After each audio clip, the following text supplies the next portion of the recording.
Hey, welcome back to the Happy Place Diaries. This could be the most important video we ever shoot. Stay tuned.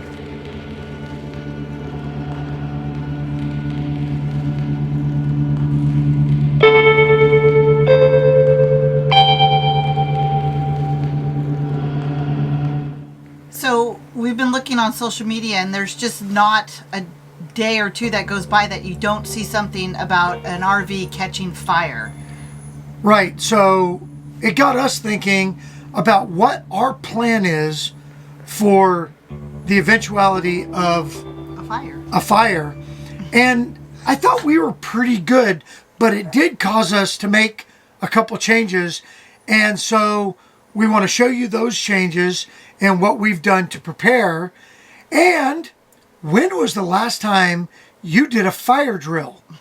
Well, we're going to take you through our fire drill today, so you're not going to want to miss that and see just what's going to happen if this rig catches fire.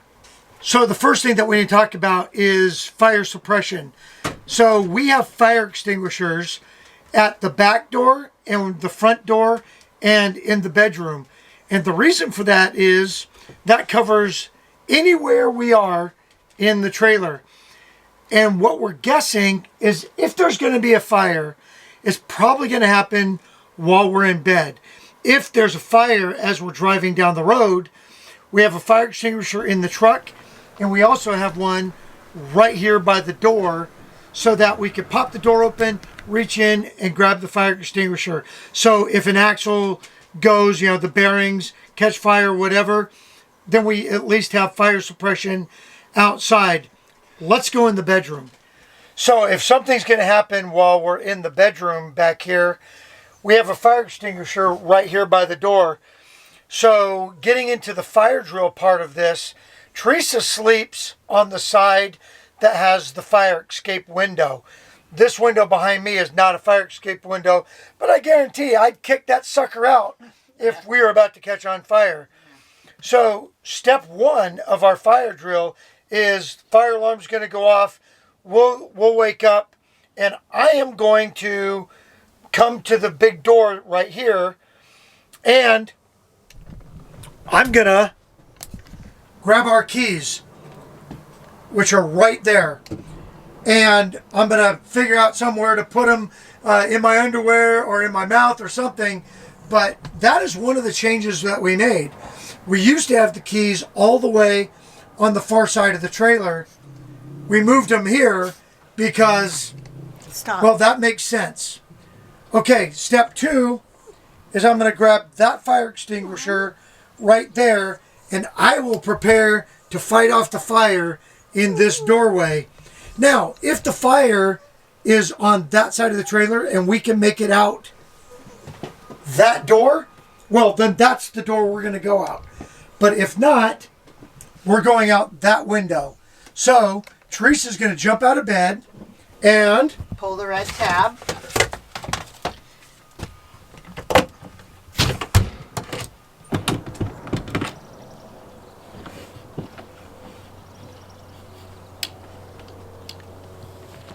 So I reached out to our local Keystone dealer, and they did not recommend that we actually crawl out the window during practice because those window frames are really thin.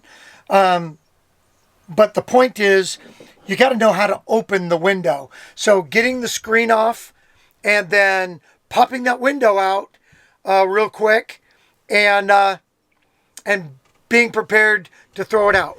And it might hurt. So because that window is pretty high off the ground, but it's better to have a broken arm than a burnt body. So Teresa's going to exit the window, and then I am going to hand the dogs out to her. Come here, Chuck. Come here. Because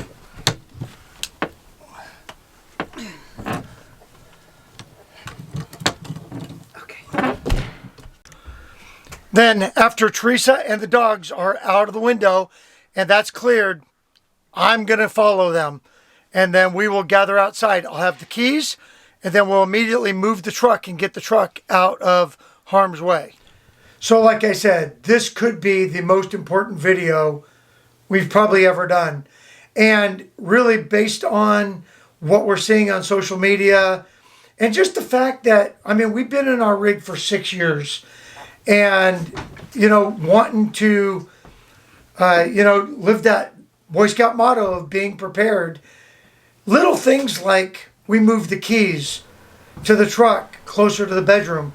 That way, no matter which door or window we're going out of, we could grab the keys and get the truck out of harm's way.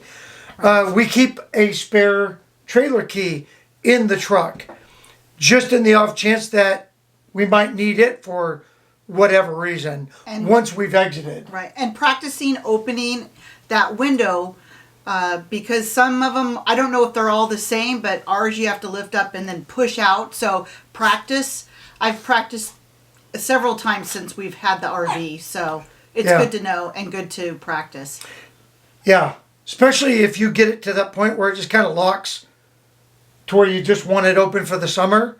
You know you need to swing it all the way Yeah, open. because I didn't realize that if you swing it open, it can come back down and hit you. So you need to be prepared for that also. Right, because it's going to come back down. Yeah. And then getting out of the trailer, understanding that if I got to, you know, crawl out, how far is the ground? Right. And, you know, simple things like putting that blanket there so that you have something to wrap up in, you know, once you exit, or, you know, just so that it doesn't hurt you so much as you're going out. So we would encourage you all to really think about your fire plan, because changing the batteries in your fire alarm is just not enough. You really need to know where your fire extinguishers are. And typically you're only going to get one when you buy your trailer fifth wheel or whatever, you know, and we've added several others because a fire extinguisher where the manufacturer put it is fine if I'm standing in the kitchen. Right. But if I'm laying in bed, it's of absolutely no use to me when it comes to either fighting the fire enough for us to get out or fighting the fire off in total. So just little things to think about.